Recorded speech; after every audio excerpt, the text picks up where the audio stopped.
youth of the smartest perception. So to speak, I have eyes and I see.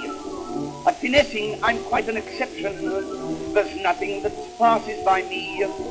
For years I've been courting a lady. I may say my one grand affair, but lately I've noticed she's changing somehow. I may be mistaken, but there. On Monday she missed her appointment. On Tuesday she said I was mad. On Wednesday she snubbed me, her looks seemed to scorch. On Thursday her dog bit me twice in the porch. On Friday her brother chastised me, and on Saturday night, I admit, her dad slung me out. So if she's cooling off, it wouldn't surprise me a bit. Now my landlord and I may mention, well, we don't seem to see eye to eye. There are several bones of contention. For instance, the rent, by the by.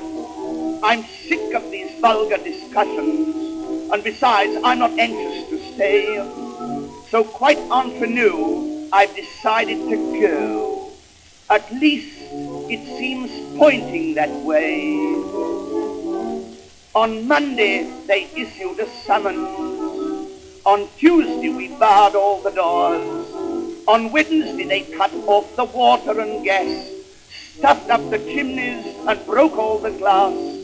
On Thursday, they took half the roof off, but they got in today, I admit.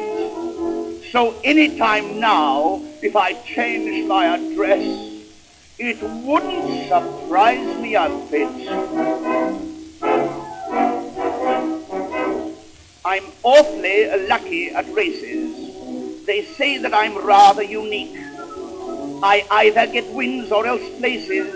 I went to a meeting last week. A friend of mine said, "Back the limpet. You take it from me that he's warm." Well, the horses got off, but I rather suspect that the limpet was hardly in form. At first he began to run sideways, then one of his legs seemed to drag. He wheezed rather badly, then started to cough. And rounding the corner, the jockey fell off. Then he stood for a while on the railings and shivered as though in a fit. So I said to my friend, if that horse doesn't win, it wouldn't surprise me a bit. I've just heard a terrible rumor. It's caused me a few whitened hairs. It may be some horrible bloomer, but it deals with this increase in fares. It seems that the railway committee have got some dark scheme in their mind. They'll raise them and raise them and raise them again.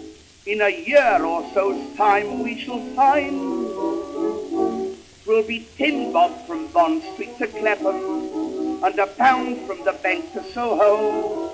'Twill be £17 for a trip to Southend, with a luxury tax on your young lady friend. 'Twill be 25 guineas to Brighton. That's standing and more if you sit. So if ever the whole of the railways go bust, it wouldn't surprise me a bit. It wouldn't really.